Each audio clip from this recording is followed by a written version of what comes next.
Hey everybody, it's Carson, Glasshouse Films, Midnight Review. I know the sun's out, Midnight Review, I don't care, I'm sticking with that name. Flying solo once again. Nick went and got himself crispified this weekend, so he didn't want to be out here. And yes, this is a special, well, I don't know if I want to put that much mustard on it, but it is a special day, given that The Purge is out. It technically comes out on the 4th, but as you all know, we get to see these like a day early at 7 o'clock. And so, yeah, here I am on a Tuesday watching and reviewing The First Purge. Or Purge the First Year. They've not really stuck to something there.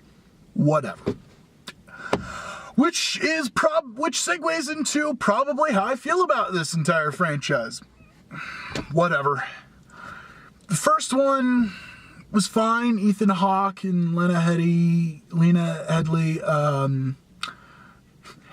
Lamar. The two of them, it did pretty good, but at the same time, it was a very limited premise. I was willing to let it slide because big premise told in a small way. I'm okay with that. But at the end of the day, the movie was still just okay. The second movie was an improvement. It definitely showed potential for the franchise, but the number one thing that it did, and it really shows in the third one, is these movies needed to be written and directed by somebody else every single time. So I think it was like Steven DeMonico or something like that. Something along those lines. He wrote and directed the first three. And this one, I think he's still written it, but it's directed by somebody else. I'm like, cool. Still looks the exact same. And the thing is with The Purge, it's like, cool, you have this big idea. This thing spans the United States. You could do, not only could you do a ton of different movies about different things happening during the Purge night, but you could also have a lot of anthology films. Hell, I think it would be a lot of fun if we got a movie that was about a bunch of people, a bunch of Canadians who lived on the Canadian-U.S. border, and they run somewhat of a safe haven for people running away from the Purge. And some people are like, I don't care if you live in Canada, I'm still coming for you anyway, or whatever. And they're like, ooh, gosh, moose jerky. That, I think, would be kind of a cool idea. That's just something I just came up with. I would love if each one of these were very different than just, gotta survive the night. Cool. I will say part of the reason why I think the second one is an improvement is because it does deal with the fact that most people don't actually want to purge, and it is very much the rich, the upper echelon, more money people. They are the ones who typically pit the poor versus the poor, and they hunt the poor for sport. I think, great, those are all really great ideas. And they went further with it in the third one, but they never seemed to really hit it.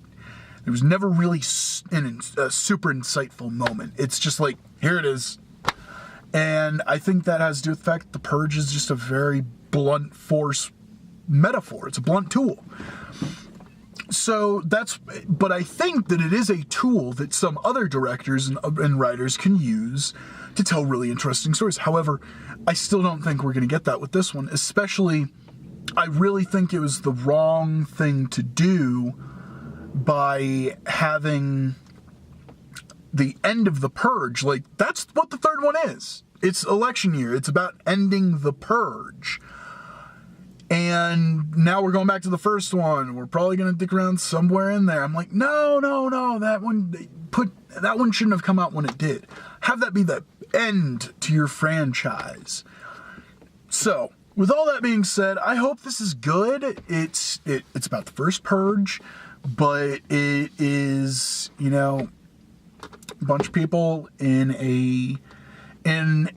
an area that seems to be needed, that seems to warrant brushing them aside, and using the purge, killing them all off, and then redeveloping where they live. Gentrification. Very violent, obvious gentrification, basically. Cool, all right. Can you give me... I mean, another big problem is the first third of all of these movies is like, okay, we're going to build these characters and we're going to show you their day in the life before the purge, except it's never told eloquently. It's the same scene told like 4 or 5 times each movie. The same, like 4 or 5 times in the movie, in the first act, then we have the next 2 acts, and that's done in each film. And I can go pretty much how each scene goes. Man, things are, neighborhood's changed. Haha, nervous laughter. Yeah, they have changed a lot, and we've come a long way, Sentiment said sentimentally. Well, I guess we gotta survive tonight, said grimly. Yeah, but as long as we do X, Y, or Z that character will promptly not do, we'll be fine. Yeah. Just take care of yourself. Other character exiting the scene. You too, person I'm related to.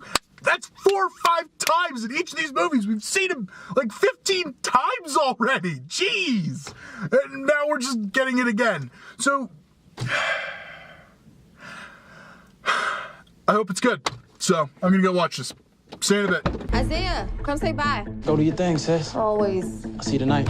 People are now calling this controversial experiment of legalized crime the Purge. Surprise! I'm back.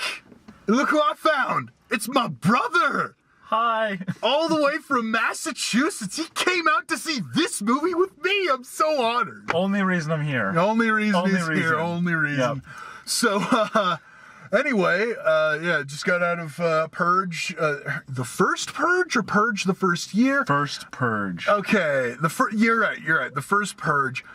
But you gotta admit, they haven't been super consistent with the way that they, with the messaging and marketing of this film. Yeah, no, it's... But whatever. That's not really a big deal.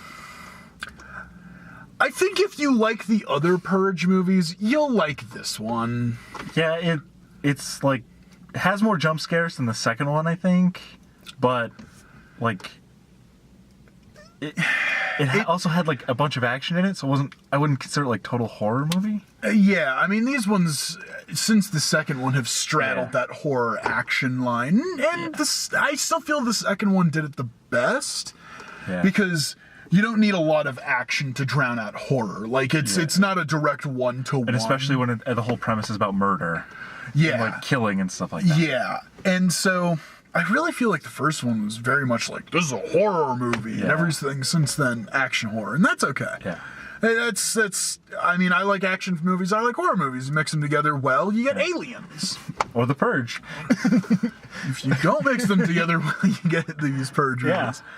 I mean, it's the same tired, trite dialogue that we've seen through all 3 of these movies. It's just like The Purge, survive, and then you just follow people trying to survive. There's nothing like groundbreaking, I'd say. Yeah. It's just like the same thing. This is a different story, just different people. Yeah, same movie. Yeah. And the only variation, I mean, there's light variations, and that's usually with one of the plots. These movies usually carry like 3 or 4 subplots, and they merge and divert at certain points. Yeah. Especially from the second one on. And this film is no different. In fact, I think it leans even more heavily into what the second one was saying and doing on a ground level. Because the third one, same things, but they were like, we got to shut this down. There's a little bit more conspiracy to it. There's a more like, it was the most different one. In that they tried to do something different with it. Actually, I would say the first one's the most different in hindsight. Yeah. But anyway, this film, what gets me is that in the second Purge, I mean, even from the first one, but the second one, this has been going on for a while. We've understood that an ambiguous amount of time, and I think that plays to these movies' benefits, is that it is ambiguous as to when they take place. Yeah. But the second film introduced the idea of not enough people are purging, we're sending in military and mercenaries to purge. It's like, oh, okay. That's kind of an interesting idea to play with in the second one.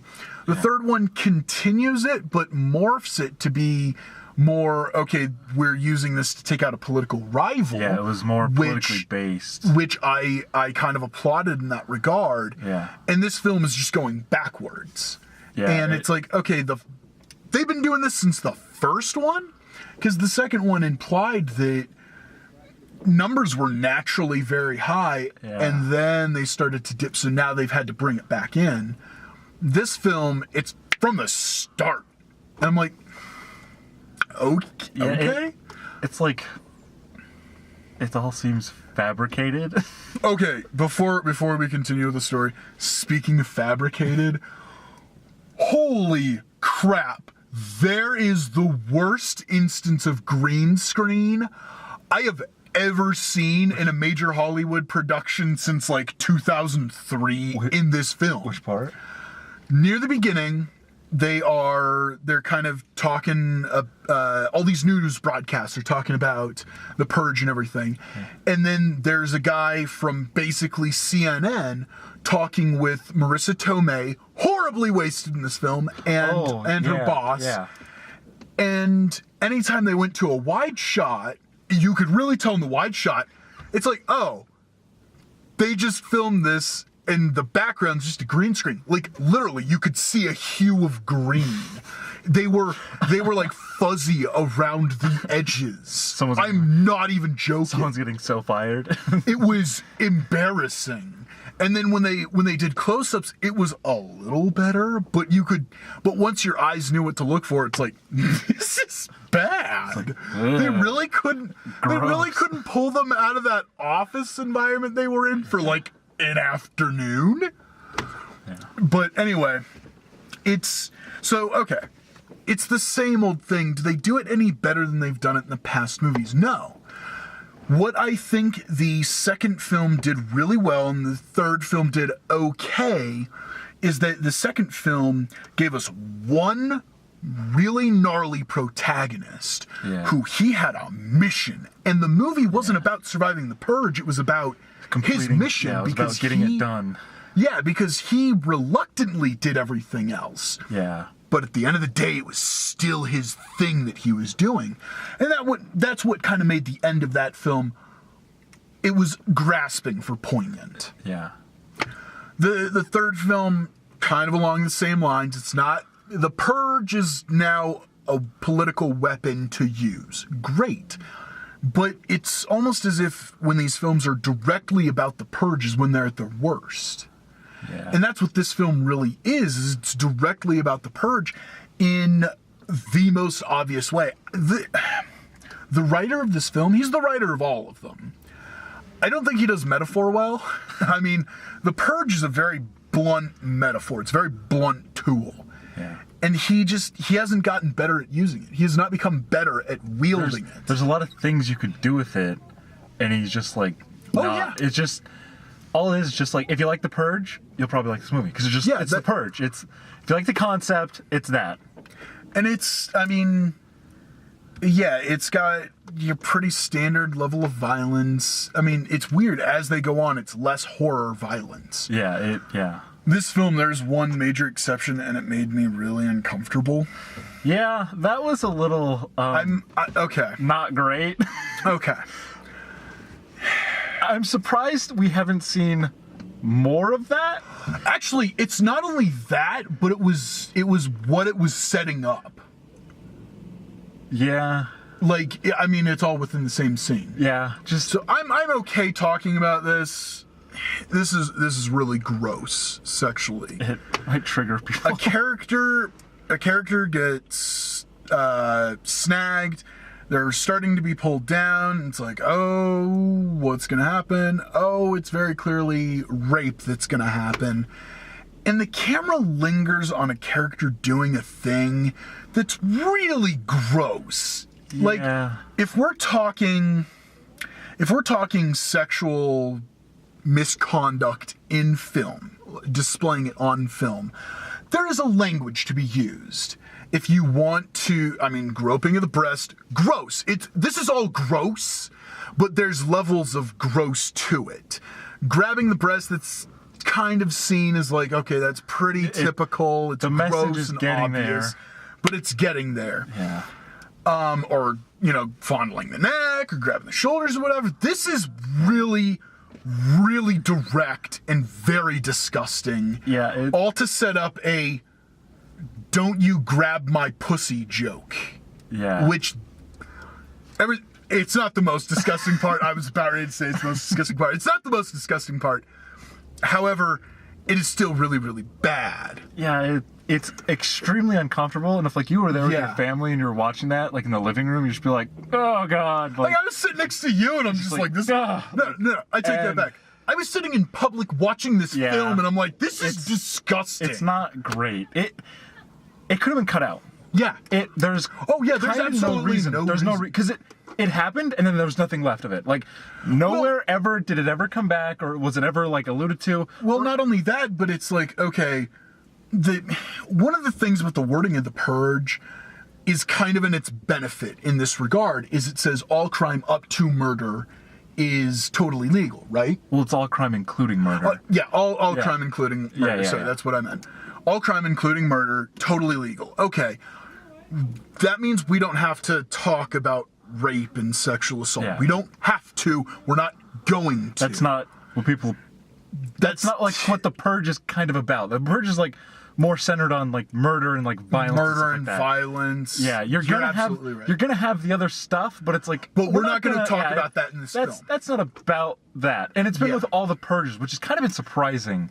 Yeah, there was the one character in the second one, but it was more the whole time the guy was like, I'm gonna get you, I'm gonna get you, and almost as soon as the Purge starts, he's out, and we don't have that threat anymore. Yeah, it was very like, I don't know, they didn't have to go down that road. They didn't. They really didn't. It was disgusting. Yeah. I mean, especially given one of the things I think this film does better is the fact that they're like, yeah, most people, they're not going to go out and kill. They're going to party. They're going to screw wherever they want to. And that was actually kind of a funny moment. But it's weird that we've only seen that like one time. Like we've only seen that in that part. Not any other Purge movie.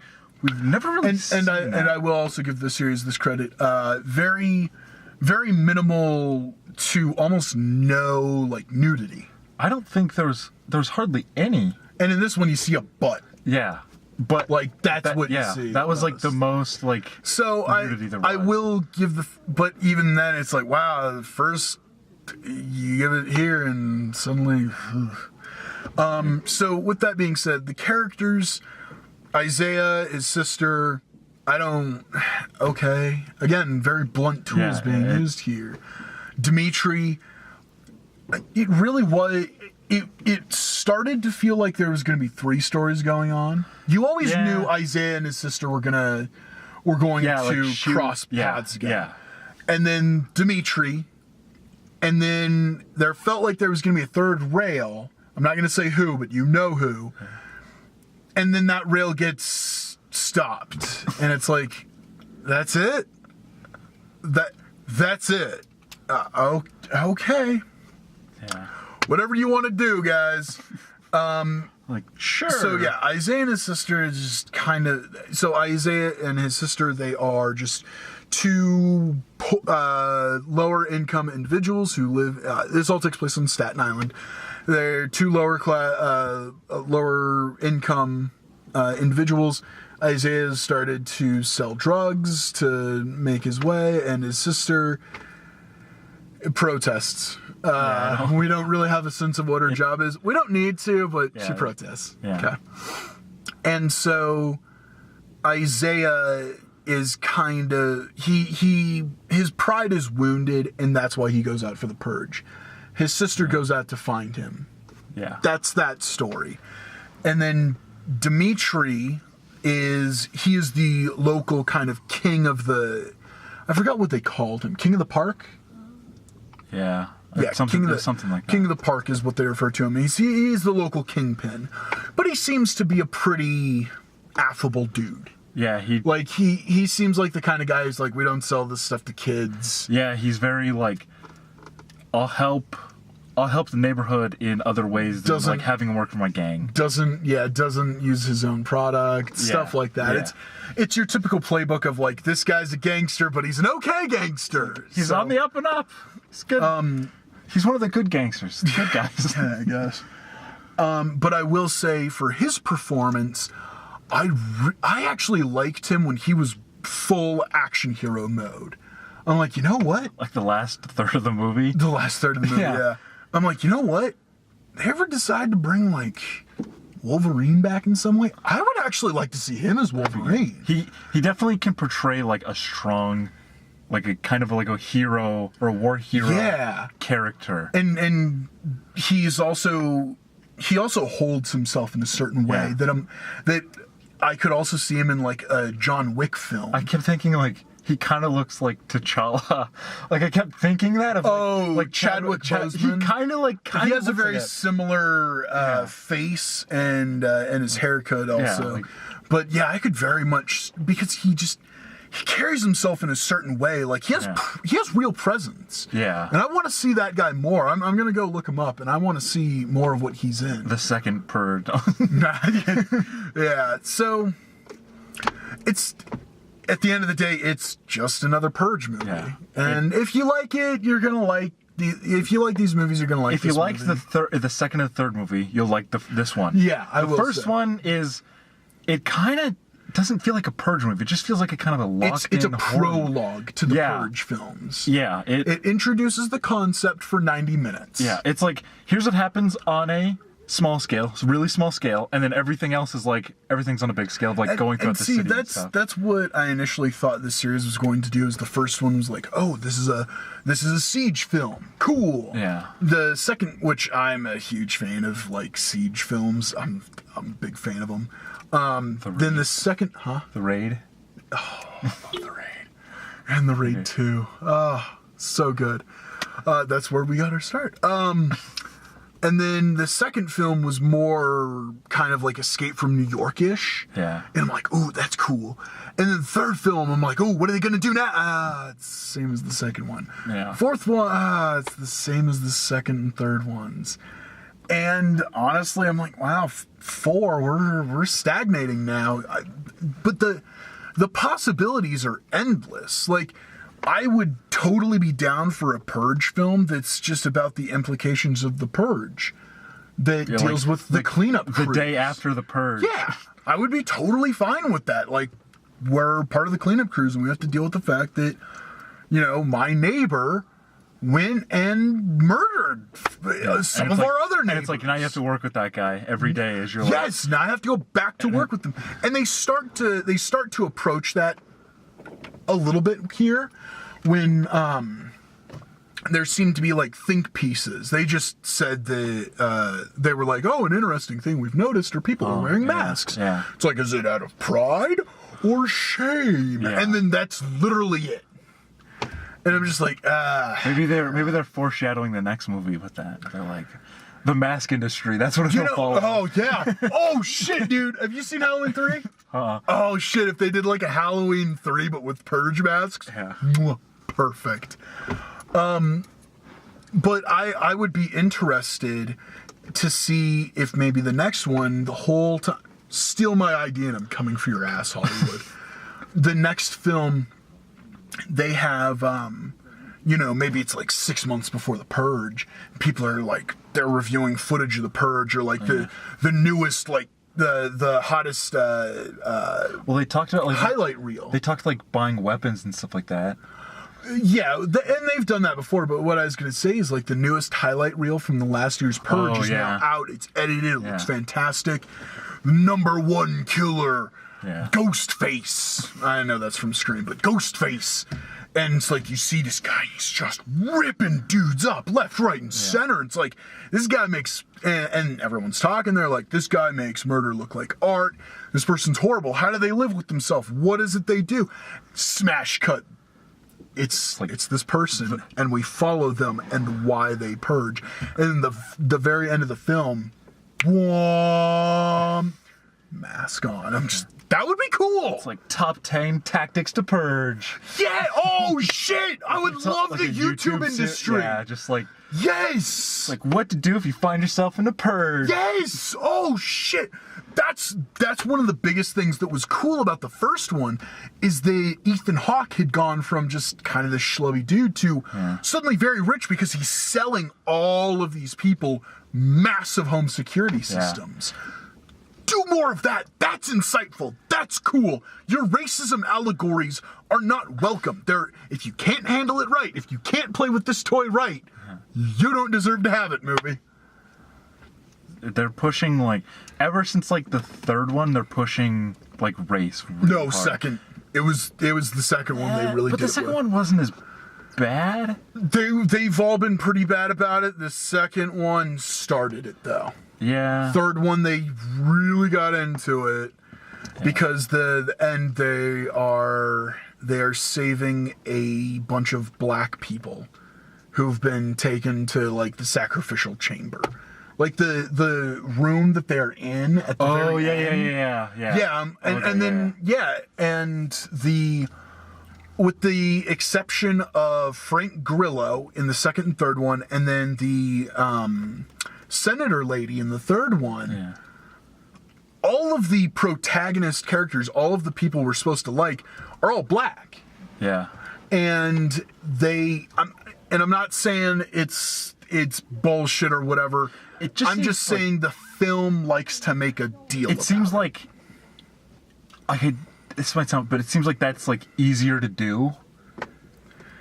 Like with Ethan Hawke, there was like it was like kind of an all-white family, but then they're like really rich and stuff like that. Yeah, like they don't show, like they just show like kind of lower income people. And, and it's like it just seems that they're just like they end up being like black. Yeah, and it's like almost not fair. Like it just seems weird that that's all it's been is that. No, I don't think it's wrong or weird that it's always been that. What I'm more getting at is that it is such an easy and cheap way to be like, these are the guys we're supposed to like. Yeah. The whites are in the wrong, and I'm not. The message doesn't bother me. I don't really care. White people are evil, straight up.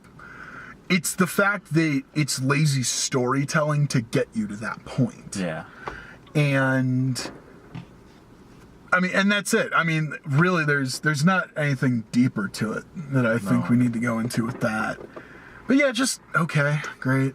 Cool. Yeah, it was just another Purge movie. Just like so, yeah, this has been a very special broadcast coming out on a Wednesday. Happy Independence Day, y'all. America is founded upon the ideas of life, liberty, pursuit of happiness, and also fuck everybody who isn't white. And Trail of Tears was the thing that happened. And so is slavery, segregation. Prisons are still just institutionalized slavery. Yeah. Do your research. Watch 13th by Ava DuVernay. You'll learn a lot. And later this week... Yeah, I just went political on this one. What you gonna do about it, y'all? Later this week, unfortunately, our cinemas do not have Sorry to Bother You until... I think it's next week. They don't have Sorry to Bother You until next week. And when that happens, Sorry to Bother You is gonna be the one I'm watching. But for this week, Ant-Man and the Wasp. And I'm not harping on Ant-Man and the Wasp. It's just, as Nick and I have said in the past, Marvel doesn't need more of our money. Let's go support. Thank you. Sorry to Bother You. So anyway, Ant-Man and the Wasp. Den might be back. Den might not be back. I don't know what he's planning. So anyway, thank you, Den, for being here. I appreciate you coming all the way across the country to see this movie with me. You're welcome. Until later this week, we will see you. Please like this video, subscribe to the channel, comment below. Tell me what Purge movies do you like, if you like any of them, and why. I would love to know. YouTube.com/GlassFilmsHouse, Facebook.com/GlassHouseFilms, and Twitter @GlassHouseFilms. Thank you all so much, and we'll see you next time. Bye.